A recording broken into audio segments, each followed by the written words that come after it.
Hey, what's going on, folks? What is happening?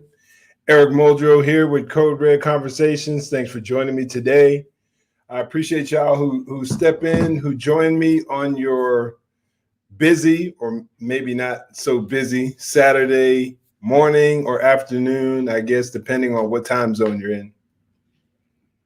But I appreciate all y'all who can come out and join me as we dissect some of these more interesting ideas or interesting videos. Hey, what's going on, Alejandro? You working right now? Cool. Don't get in trouble now on my expense. So yeah, be careful, man. Don't get yourself caught up out there, man. And your boss gets all hot and you end up getting suspended. I don't know. But anyway, I appreciate y'all jumping in and checking me out and following my when I go live. I especially enjoy these. Now I enjoy all the content that I make. Oh, okay, bet, bro. He said he's on his break right now. Very cool, man. Very cool. But I enjoy all the content I make, especially when I do some of the more elaborate pieces that I discuss. But there's something about going live just when I can interact with everybody and I can hear everyone's thoughts and ideas and comments, and it's good to hear different perspectives, because sometimes we can get caught up in our own little echo chambers, and sometimes it's good to hear what other people are thinking. I thoroughly enjoy that. So if you guys want to interact with me, feel free. As always, the invitation is there.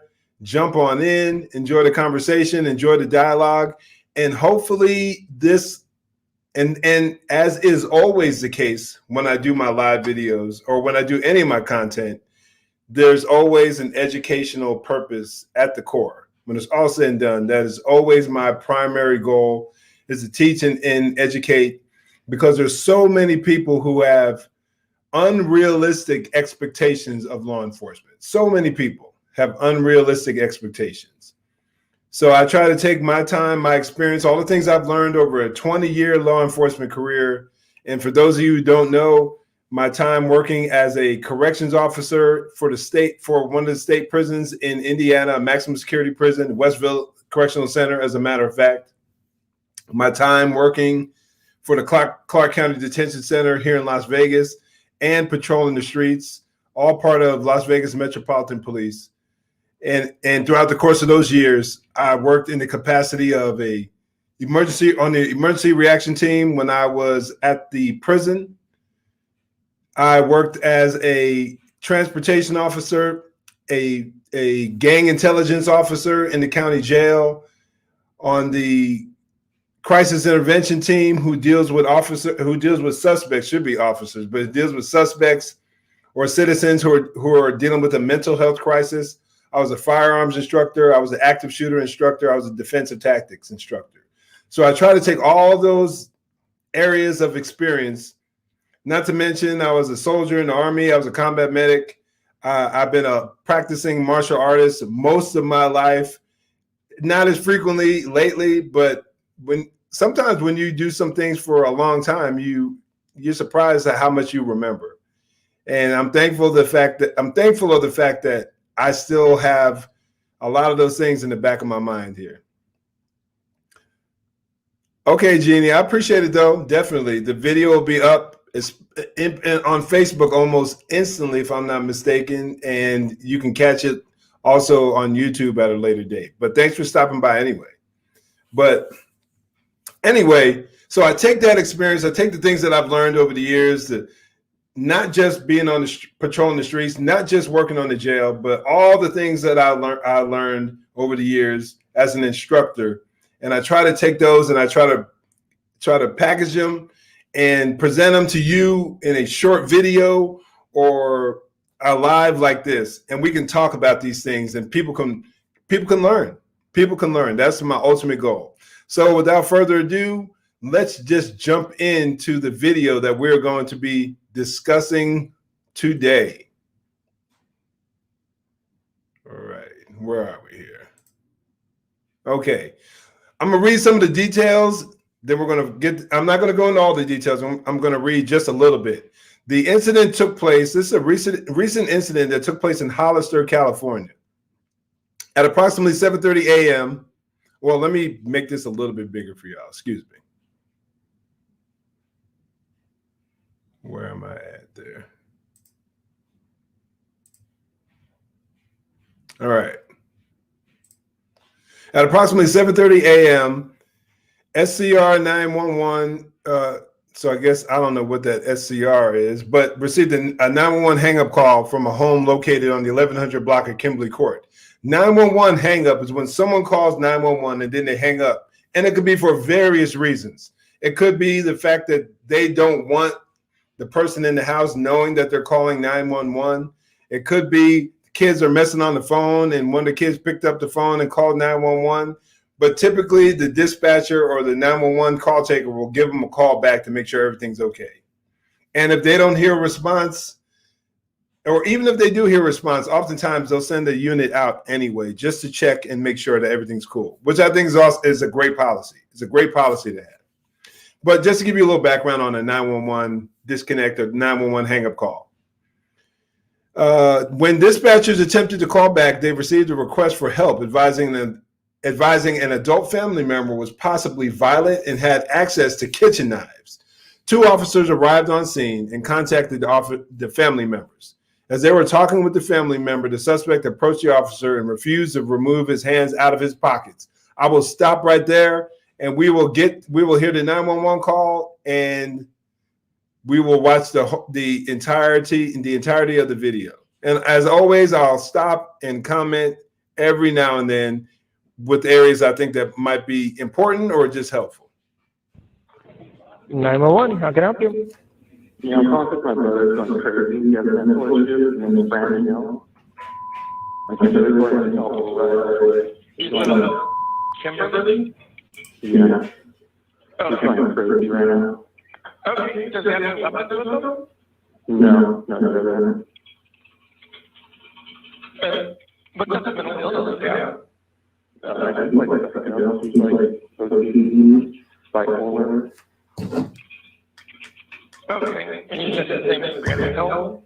Yeah.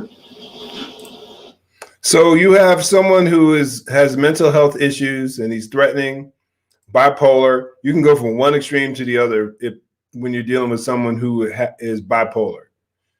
And it can be a very volatile situation, as you will soon see.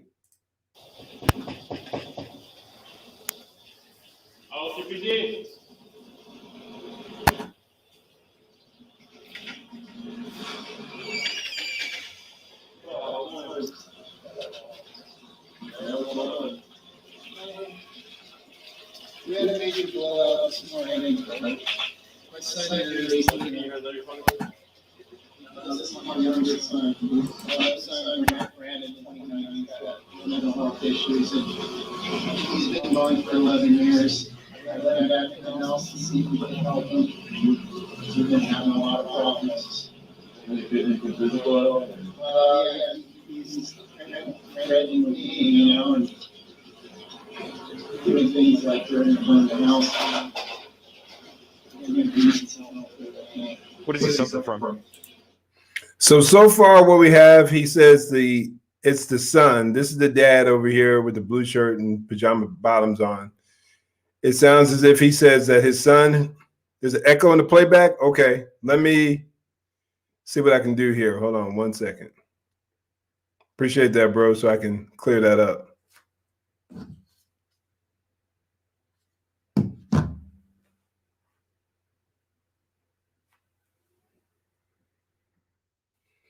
Let me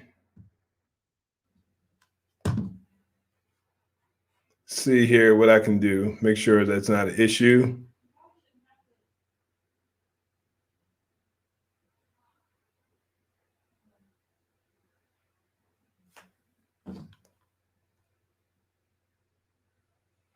You know what? Let me try something here real quick. Bear with me, y'all.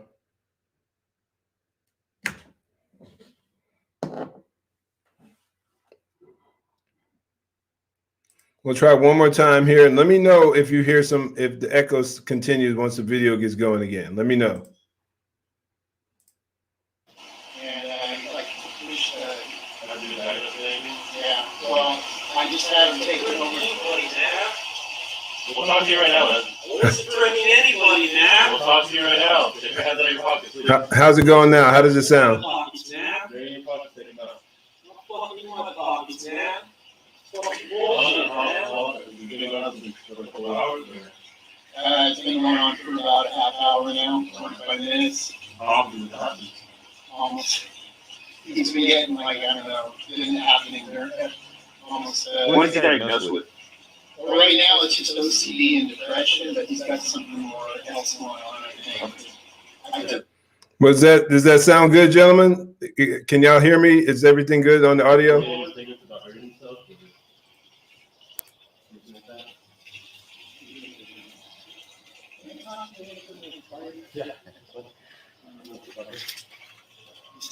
He said he's homicidal and suicidal. You know, we're really concerned about our safety here, big clinic. And he threatened to burn the house down a few times now and stuff. And he goes crazy. I'm serious crazy. He's freaking insane. Yeah. And We'll deal with him because he's already walking around stuff. Let me pause it real quick and back it up here so I don't want to miss the main meat of what's being said here while we're dealing with some of our technical difficulties. Everybody, how's it sound, folks? Are we good? You can make out the dialogue though. Did it improve or no? Because I can easily adjust that. I'm pretty sure I can. Let me try something here real quick. I have an echo right now. Okay, let me try something.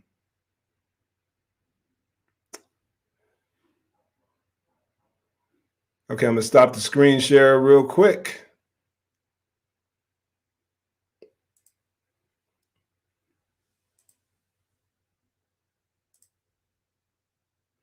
Okay, I'm not going to share the audio from the screen. Hopefully that'll work. We shall see here.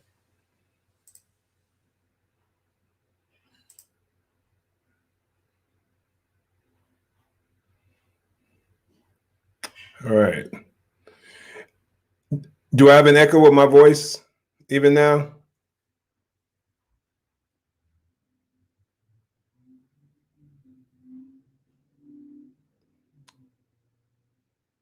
Apologize for the technical difficulties, y'all. But there's always something. Let me get the video going here. I backed it up a little bit. He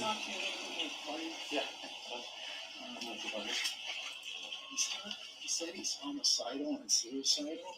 And, you know, we're really concerned about our safety here, big clinic. And he threatened to burn the house down a few times now and stuff. And he goes crazy. I'm serious crazy. He's freaking insane. Yeah. And We'll deal with him because he's walking around. So what we have here is a subject who, according to the family members, the dad and the brother, or the dad speaking in particularly, he's saying that the brother is homicidal. He's threatening to burn the house down. He's threatening to harm himself. So that's basically what they have to deal with right now. So let's continue on from there. So you have someone already making threats who's been diagnosed as bipolar. They made some other statements here also that he was dealing with some other issues. I just lost them. I just forgot them real quick. But so he's definitely dealing with other issues. I think depression was one of them. So you have a potentially dangerous situation already. So let's fire it up. Let's continue on. Can we go in? Man. Nothing's fucking going on, man. It's fucking bullshit. They say I'm fucking threatening them. I'm not fucking threatening anybody, man.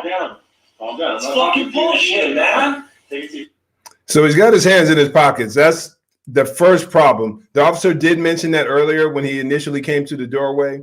But if you have a suspect whose hands are in his pockets, for those of you who aren't in law enforcement, just to get the dialogue going, why would that be a potential problem? What is problematic about an officer addressing someone with their hands in their pockets or with a hand in their pocket? Why would that be an issue? So you guys put them in the comments, and then I'll address them here shortly. I don't fucking take a seat for anything, man. It's fucking bullshit, man. You have your pocket I now. don't fucking have anything in my fucking pocket, man. You grab it. Hey, Brendan. I'm not fucking grabbing at anything, man. It's Brendan, fucking your hand. bullshit, man. Let me see your hand. I Brendan. don't fucking have anything, man. It's fucking bullshit. Brendan. So he's angry. He's got his hands in his pockets. He's uncooperative. It only seems as if it's getting worse. It's definitely not getting better. Brendan, there's something in your pocket and it's in your hand, dude. I'm not fucking doing anything, man. We want to talk to You you. fucking shoot me with that, I'm coming after you, man. I'm letting you fucking know right now. Let me see your hand. And he's making threats. Because one officer has a taser out. That's where the light's coming from, and that's where the little laser is on the suspect's torso, is the taser. Just because because you have two prongs that need to fire out, and it just helps the officer get a better shot. It's not a gun, but he has a taser out. And once again, he's continuing to be uncooperative. That's fucking bullshit, man. That's fucking... And in case you hadn't already heard, language is pretty foul, pretty bad. So I apologize. I didn't get the warning ahead of time. But if you have any young ones or anyone else who you don't want to hear that, you don't want them to hear that, just heads up, it only continues on. So I'm just letting you know. It doesn't get any better. bullshit, man. Your hand. One. I We have don't another fucking unit. have anything in my fucking hands, man. Fucking bullshit, man. Hey, Brendan, talk to us, man. I don't fucking have anything, Brendan, I don't man. want to shoot you, man. Come on. I gotta fucking know. What's in That's your fucking hand? bullshit, man. What's in your I hand? don't fucking have anything in my fucking hands, man. Brendan, come here, man. That's fucking bullshit, man. Let's talk to you. Come I here. don't fucking have anything fucking in my hands, Let man. me see your hand then. I don't fucking have anything, man. Come over here. Walk That's over here. fucking bullshit, man. Walk over here. No, that's fucking bullshit, Come man. I don't fucking have anything in my fucking hands, man. Hey, Brendan. Fucking bullshit, man. Hey, Brendan, can we talk to you real quick? Oh, that's fucking bullshit, man. That's what. Here's a knife. That's fucking bullshit, man. What is he doing? Here's a knife. Fucking bullshit. Hey, Brendan. Fuck you. I'm not fucking doing anything, Get your man. gun. I got less lethal. No, fuck you, man. I'm Get your gun, I not got fucking doing less anything, lethal. man. So the primary officer who has eyes on him just informed his partner that he has a knife. And then there was a thing down below said, I'm not sure who Mr. Hill was. If Mr. Hill is the suspect, I believe he is the suspect. Let me see here. I'm not sure if it's the father or the. Yes, the suspect is Brandon Hill. So he's turning the ignite. He's messing with the stove. He's messing with the stove. So you have that going on. So who knows? Lord knows what he's doing with the stove. So you just have this whole situation just continues to escalate. He's pissed. He's angry, uncooperative, has a knife in his hand. So now you have an exchange between the officers, because typically when there's an officer, when officers are facing a potentially deadly force encounter, one of them will be in possession of less lethal, which one has a taser, and the other one will have lethal force as a backup. In case the less lethal or low lethal force option fails and things continue to escalate, you still have the opportunity or the option to use deadly force if it's necessary. That's a typical rule that most police agencies have. So let's continue. Brandon, I have a fucking pistol too, man. Fuck you. put the knife And he says he's got a gun. down. Fuck you, motherfucker, Put man. the knife down. I'm coming after your fucking ass. Brandon. Put the knife down. I'm not fucking doing anything, man. Fuck you. And he just threw something. Looks like, was it something on fire he just threw? Right here. Oh, it's your one. Knife. So over here in this corner, you have something lit on fire, something on fire that it looks as if he threw at the officer. That's what it looked like to me. I put shit down. Fuck you. Brendan, talk to us, man. Come here. Fuck you for shit, man. Come Fuck here. You. Come here. You fucking did this shit. You came in this fucking house. You put the knife down. Fucking house. Fuck you. Put the knife down now. I put shit down. Brendan, talk to us, dude. Come here. Fuck you. Come here, man. Put the knife down, man. I put shit down. We're just here to talk. Fuck you. I ain't talking to nobody. Fuck you. What's going on, man? Fuck you. What's going on? Come here, talk to I us. ain't fucking talking to shit, man. You're fucking bitches, man. Fuck you. Put the knife down, man. I put shit down. Fuck you, motherfuckers, man. Fuck you. Brendan. Fuck. He's constantly throwing stuff at them. He's not listening to the mom or whoever the woman is that's calling him. He's not listening to anyone. He's not cooperating.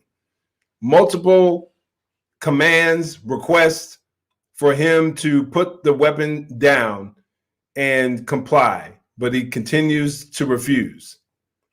Now, my question is, there was a recent video that I did. As a matter of fact, if when we're done here, if you want to check out my YouTube channel, Code Red Conversations, and you'll see a video I posted talking about 2 knife attacks or 2 potential attempted knife attacks. And one where it involved a mom who came chasing after the officer with the knife, and she ended up getting shot. There was a news clip from, I think it was in Sacramento Bee or somewhere like that, where you heard people saying that the officer should never have been on that call in the first place. And it blows my mind that someone would actually think something like that when you have a mentally ill suspect citizen who has a knife and they're threatening people. And you honestly believe that an officer shouldn't have been on that scene? What would a mental health worker do in a situation like that or this? When you have just because someone is mentally ill, it doesn't mean that we discard all safety options. That's insane. It's ridiculous. But that's where we are as a society now.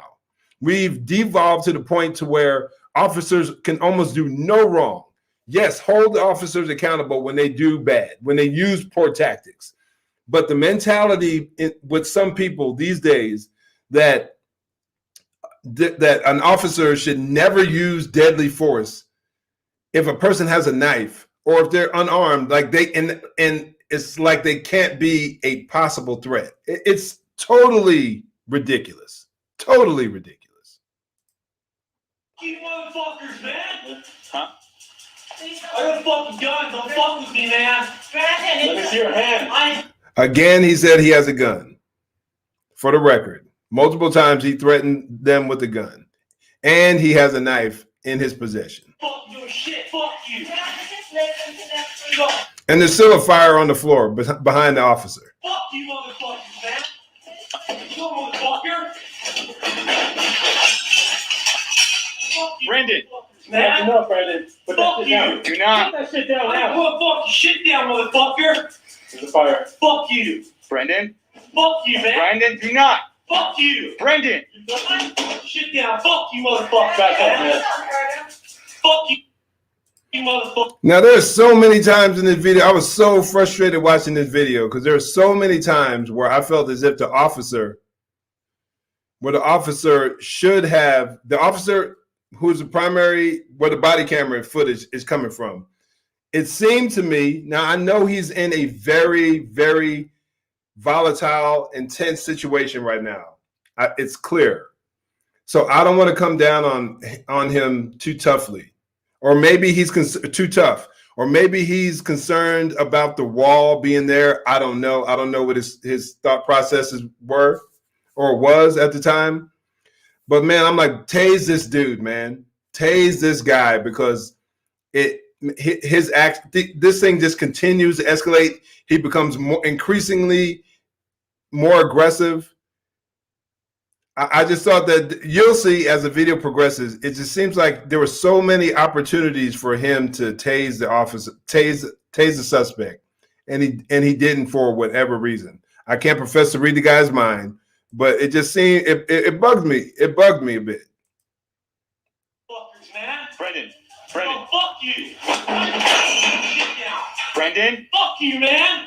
Take another step, you're gonna get shot. Fuck you. Brendan! Talk to us, dude. We don't want to do this. Look right there. I mean, he's got a knife in his hand. If you haven't seen it, I'll pause it when I get a good picture. But he has a knife in his right hand, and it's like this officer has every opportunity. The distance, everything seems perfect for him to tase him, but for some reason, he chooses not to. Fuck you, man. Fuck you, Hey. cops.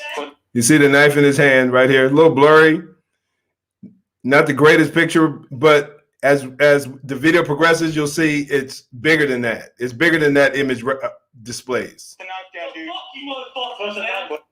Put the knife down. I put fucking shit down. Brandon, put the knife. Fuck you, motherfuckers, man. Perfect taser shot. Perfect taser shot for me. My goodness.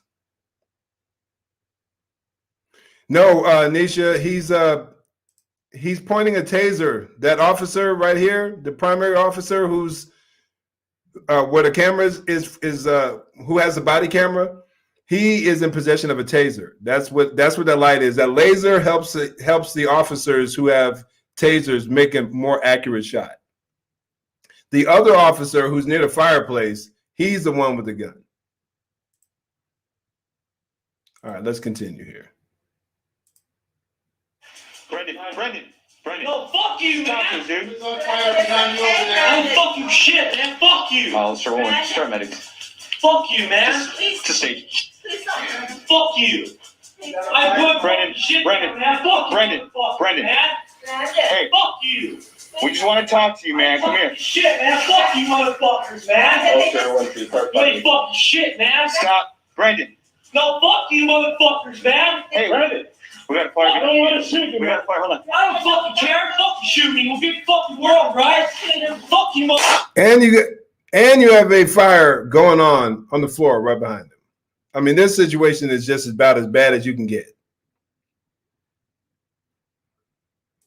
We got a fire. I don't want to shoot you, We man. got a fire. Hold on. I don't fucking care. Fucking shoot me. We'll get the fucking world, right? Fuck you, motherfuckers. Please don't shoot him, please, God, please. Got you.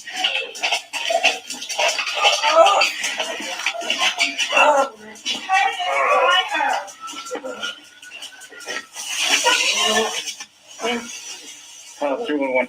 Start clicking back 3. You got Mel.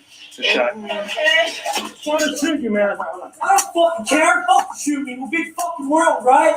Fuck you, motherfuckers. Please don't shoot him, please, God, please. The knife is out of play. He clearly dropped the knife, and now they're approaching him to secure him.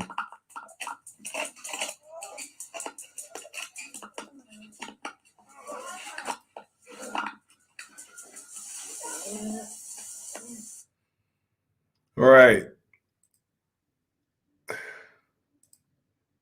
Okay, so he was transported via medical to a hospital, a local area hospital, and he was treated and he was released from medical care. They didn't kill him, but this situation ended as about as good as you could expect it, considering everything that was going on.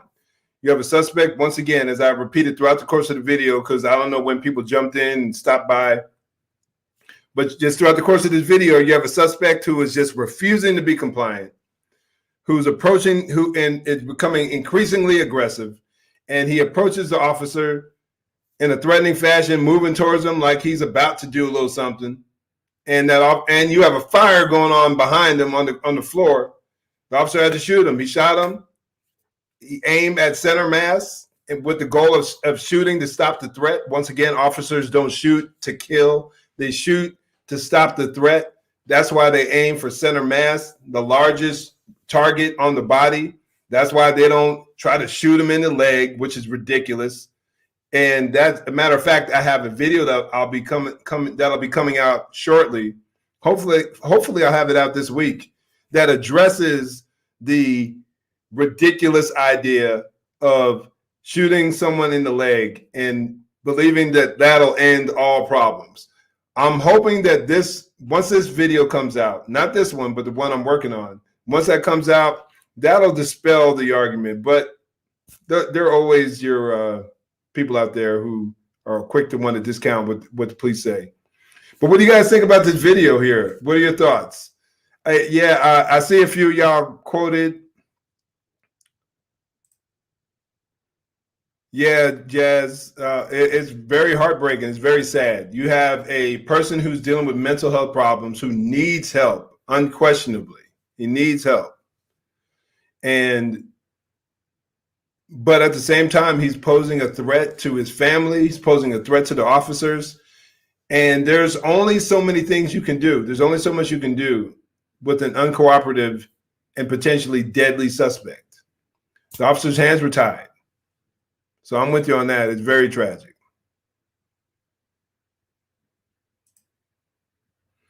Doesn't this give officers the right to shoot when there's a gun?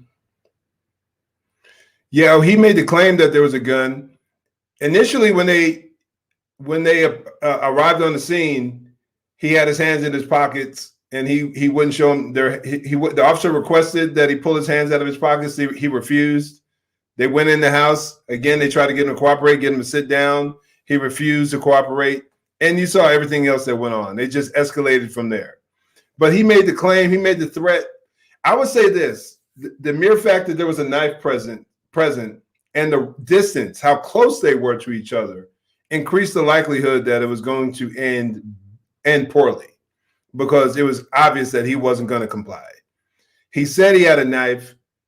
He said he had a gun. If he had his hands in his pocket, let's just say hypothetically speaking, you have a suspect who didn't have a knife. He had his hands in his pockets, and you don't know what he has. The officer it's a big question mark, but he's saying, I have a gun in my pocket. I'm going to shoot you. I'm going to come at you. And you're giving him verbal commands over and over again, hands in his pockets or hands out of sight. You're putting the officer in a situation where deadly force is an option. That officer could possibly be justified in using deadly force. I think because the action and reaction, when we deal with the issues of action and reaction, there have been studies done on this topic. And if I have my hands in my pockets and you could have a gun pointed at me, finger on the trigger, potentially, or just pointed at me, I could pull a gun out of my pocket and fire at you before you even pull the trigger, because where I've already potentially made up my mind that I'm going to shoot, the officer still has to register that his thinking has to register. Okay, there's a gun coming up towards me. He's shooting at me, or a gun's coming up, and then he has to respond. So it's always the action is always faster than the reaction. Always. There was a recent study done, and I made a video. I'm not sure if I posted it yet. I can't recall. But there was a study done where you had SWAT trained operators, about 24 or 30 officers, and you had a handful of untrained college students. And every officer knew that during this scenario, when they entered into the structure, into each room, there were 10 rooms. They knew that in each room that they would face a suspect who was in possession of a gun. They knew that. Some of the suspects had guns up to their head. Some of them had them down by their side. And in each one of those scenarios, the untrained college student was able to get a shot off at the officer every single time. And these aren't your quote unquote average police officers. These are highly trained SWAT operators. And the suspect, the quote unquote suspect, the role playing suspect, was able to get a shot off on the officer every single time. So I'm just throwing that out there just so people can have a little bit of a better understanding of what actually goes down and the reality of a police shooting. Not what we see on TV, but the actual reality of what really goes down. But good question, though. Let me see here. Somebody posted something. Yeah, he said he had a gun, but he didn't. Yeah, he said he had a gun, but I don't think they ended up finding one on him. Adam asked, why do you think the one officer didn't tase him? I honestly have no idea, man. I mean, I'm asking that question time and time again. I'm watching it. When I first watched this video last night, I was yelling at the screen, "Tase him!" That was perhaps the best opportunity to tase someone I think I've ever seen. The perfect spread, body cavity.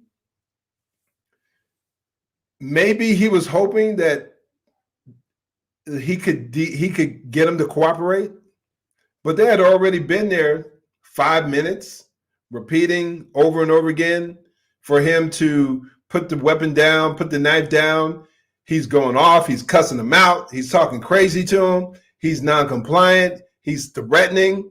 You already had the data that the father gave that he's threatening to burn the house down, which to some degree he almost did anyway. And mentally ill, everything together, you just had a combustible, volatile, dangerous call. And that's one of the worst calls for an officer to be on. I don't want to be beating up the officer because the level of decision making that is needed there is a high one, is very high.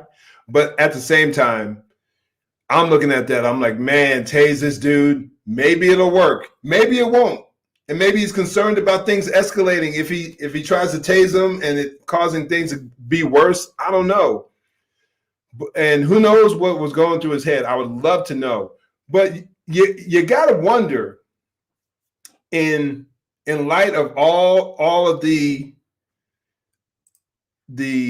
pressure that is being put on officers these days to be perfect. And every time an officer does anything these days, it's like they're front page news. Everyone rails on them. Everyone attacks them. Everyone beats them down. And you got cops who use force properly the way their state and department policies allow it. And they're still facing criminal charges, like the whole situation, the Rayshard Brooks shooting in Georgia. You got cops who are trying to do the right thing, but still end up getting charges placed on them. So I can't help but think that maybe in some of these encounters, officers are second guessing themselves. Maybe that's what went on here. Just nuts, y'all. Just nuts. Check out another one here. Nisha wrote, I've always heard the officer is supposed to shoot a person in the leg and no one else and no place else because they're not supposed to shoot to kill.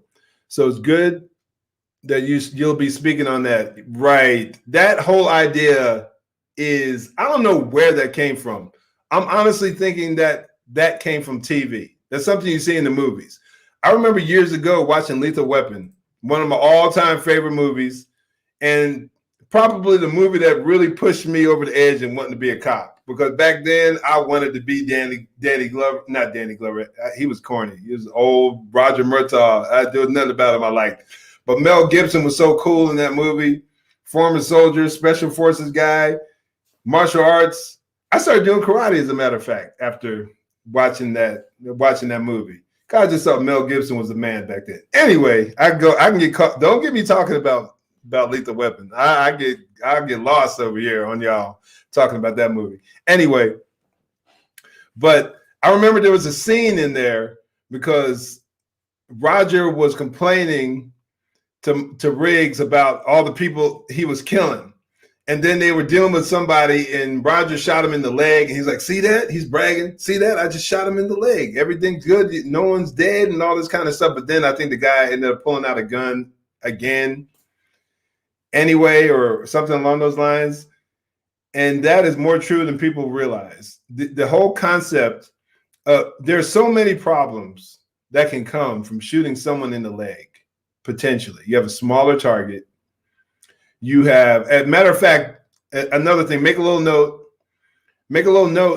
about do cops shoot to kill? And then check out my YouTube channel and you'll see a short video. I was in a Q&A session back in 2019 discussing, or was it? No, it was last year. I was in the Q&A session last year where we were talking about one of the questions was, do cops shoot to kill? And I kind of give it was a short answer, maybe a couple minutes long, 2 minutes long, but it kind of goes into some of the problems. But this video that I'm looking to make will go into a lot more detail as far as the potential issues in the whole idea of shooting to kill or shooting them in the leg. But I think it was something that just came about in the movies. Somebody did it. Probably somebody did in the Starsky and Hutch episode or T.J. Hooker back in the day. And somewhere along the lines, it stuck with people that, hey, that's an option. Why don't more cops do that? And I actually heard, and I'm not going to get political today, but I remember hearing Joe Biden, Joe Biden make that claim that that's what officers should do. My goodness, the level of ignorance. Anyway, let's proceed. I agree. Very crazy. Nope, you don't shoot them in the leg. No, you do not, brother. You nailed it. All the lethal weapons were good. Yeah, I enjoyed them, but for me, number one, blew all of them away. Personally, blew all of them away. Ugh is right, Nisha. That idea of, well, I'll leave it alone because right at this moment, I don't feel like I'll trust me. Joe Biden will have his day with me when I make some of the videos I'm working on. I'm going to be talking about what does a Biden-Harris administration look like? How does that impact law enforcement? And all I'm going to be doing are using their own words and their own quotes. And I'll let folks figure that out on their own. That's all I'm going to be doing. Just things that they've said, and then they backtracked on, and then other things that they've done, and they've said and they've actually done with some of their policies that they put forth. But that should be quite interesting, and we're kind of seeing some of those things taking place right now. So buckle up, y'all. That's all I know. But I appreciate y'all joining me today. Once again, if you haven't done so yet, make sure you go to Code Red Conversations on YouTube and you hit that subscribe button. I've been trying to put out about 2 to 3 videos a week. I've been really trying to step it up, pump out more content, because whether it's on Instagram, YouTube, Facebook, come join me, come follow me, y'all. And that admin is hitting my nerves real bad. What's going on? Is there something happening? Or are you talking about on YouTube? I don't know. But hit me up and then let me know what's going on if you're having any troubles. But I appreciate y'all joining me. Make sure you follow me on Instagram. I post at least twice a day there, whether it's just some quote or something that I saw that's police or tactics related, or anything or some statistics, some stats, some numbers that I'm putting together, because I'm trying to put out. Once again, my goal is to just put out sensible content, truthful, factual information out there to the masses, because there are so many people out there who are ill-informed, severely ill-informed. And that recent study, I'm with you on that one. Nisha, I'm with you. Yeah, I'm not even gonna. Don't get me going. I'm trying to be nice today. Okay, I'm trying to act right. I'm not trying to get ignorant. But yeah, it's Lord help us as a nation. My goodness.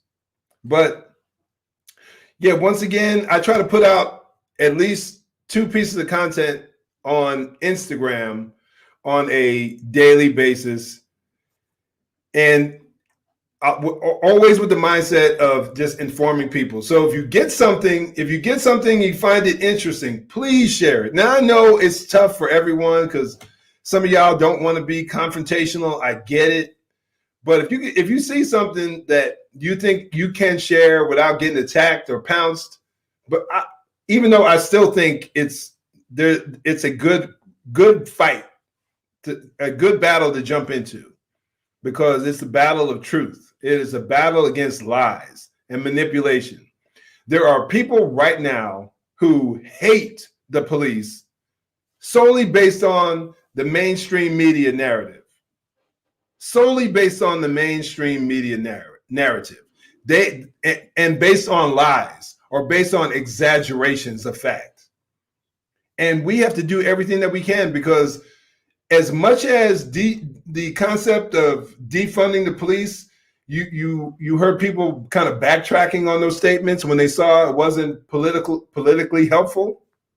There is still a massive push across our country to defund or abolish the police. Yes, it is happening. Trust me on that. I get news notifications on a daily basis, and I keep tabs. I keep track of this stuff, and it's happening all over the country. And there are people out there who are suffering because of these idiotic policymakers who don't know what they're doing. They're lost, they're confused, they're ignorant, and they think they're putting themselves in a position to be helpful. And all they're doing is causing a greater loss of life. Yes, Karen, it's very much needed in these days. And I know there are a lot of folks out there who don't have the mindset, or I don't want to say don't have the mindset. There are a lot of people out there who don't like the confrontation, and I get it. Believe it or not, I don't. Believe it or not, I don't enjoy confrontation. I don't like arguing. I don't like debating, but it's very necessary. And particularly as a Christ follower in today's society, it is very necessary. Getting attacked and pounced is inevitable today. Amen, sister. Amen. And those of us who stand on the side of right, especially those of us who proclaim Christ, we got no choice nowadays. That's just where we are. But check out my videos. Make sure you subscribe to my YouTube channel. Follow me on Instagram, Facebook. I'm oftentimes kind of slow when it comes to my friends list. I'm back catalog. I probably have a few hundred people who sent me friend requests, and I'm slow. Forgive me. I apologize. I'm not trying to blow you off, but my days are so full. A lot of times it's kind of a afterthought a little bit, but I don't. It's not for a lack of appreciation, because I definitely appreciate all y'all out there who are supporting me in any way you can. It is greatly appreciated. But that's all for today. Love y'all. Thank you again. In the meantime, y'all know the deal. Stay safe. God bless. And make sure you join the conversation. I'm out.